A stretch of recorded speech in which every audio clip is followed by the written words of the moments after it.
এমন কি কোনোদিনও শুনেছেন মন্দিরে পুজো দেওয়ার জন্য মানুষের প্রাণহানি হচ্ছে? হ্যাঁ, আপনি ঠিকই শুনছেন।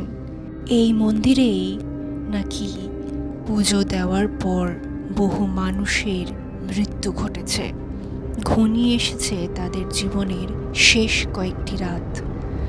হ্যাঁ, এমনই তথ্য পেয়ে আমরা পৌঁছে গিয়েছিলাম বনগাঁর জোড়া শিব মন্দিরে, যেটা অতি পুরনো শিব মন্দির, বহু বছরের শিব মন্দির।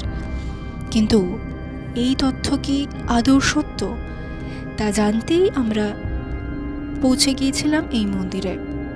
তবে পৌঁছে যা জানতে পারলাম তা আরও বেশি ইন্টারেস্টিং, আরও রহস্যময়। আসুন জেনে নিই সে বিষয়ে। বর্তমানে রয়েছি বনগাঁতে। তোমরা দেখতে পাচ্ছ বনগাঁর পরিত্যক্ত মন্দির, যেখানে শিব মন্দির একসময় খুব ভালো জাঁকজমক হয়ে পুজো হতো।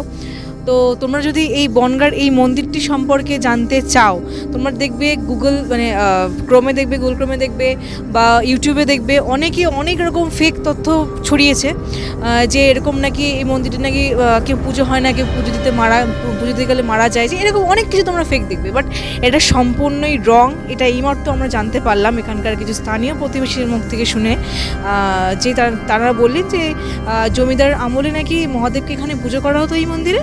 কিন্তু একসময় জানা যায় যে পরবর্তীকালে এই মন্দির থেকে বাবার মূর্তিটি, মানে শ্বেত পাথরের যে মূর্তিটি, সেটা চুরি হয়ে যায়। তারপর থেকে এই মন্দির দুটি পরিত্যক্ত অবস্থায় পড়ে আছে এবং এখানে পুজো আছে কোনো রকমভাবে কিছু হয় না। এবং নতুন করেই মন্দিরটি আবার রচনা করা হয় ওই দিকে, সামনের দিকে, এবং সেইখানে এখন বর্তমানে পুজো হচ্ছে। আর এটি হচ্ছে কয়েকজন শরিকের, জমিদার বংশের আর কি, তাদের বাড়ি এখানে রয়েছে, দেখতে পাচ্ছ তোমরা। আর আমরা ঠিক কিন্তু এই তাদের বাড়ির মধ্যে যে মন্দির দুটি সম্পূর্ণরূপে পরিত্যক্ত। এখানে অনেক বাদুড় রয়েছে, অনেক ঝোপ জঙ্গল রয়েছে, যেখানে ঢোকা এই মুহূর্তে সম্ভব নয়। তাছাড়া এখানে মহাদেবের কোনো বিগ্রহও নেই। তো এই সব কিছুই যা যা তোমরা দেখবে ইউটিউবে বলো, সবটাই সম্পূর্ণটাই ফেক।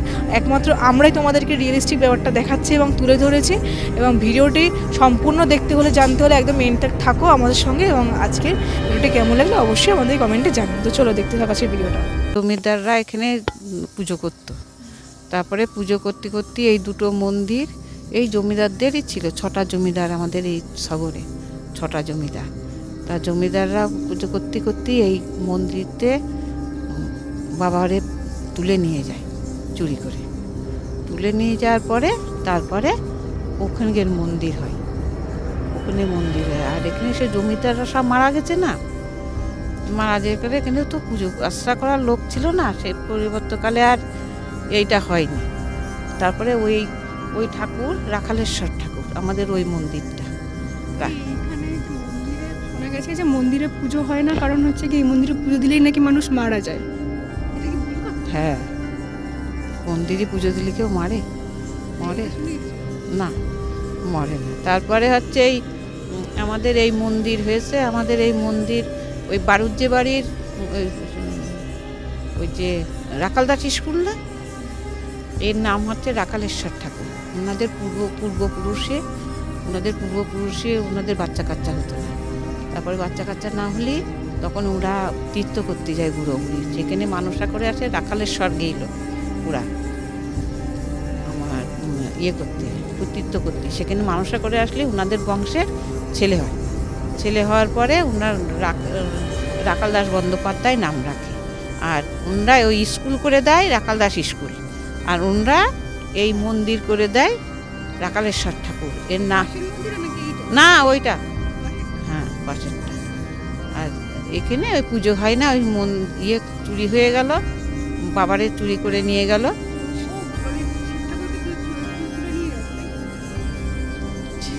ওই জন্যে পুজো হয় না। তখন জমিদারদের এদেরও কেউ নেই যে পুজো করবে, পুজো দেবে।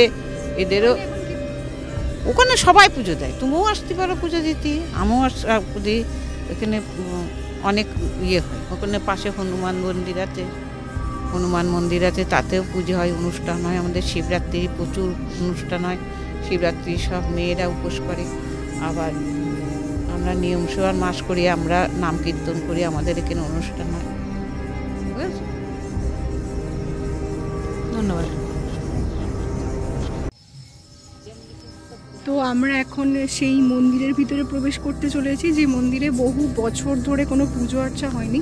পাশে যে মন্দিরটা আছে সেখানে পুজো হয়, বাট এই দুটো মন্দিরে কোনো পুজো হয় না।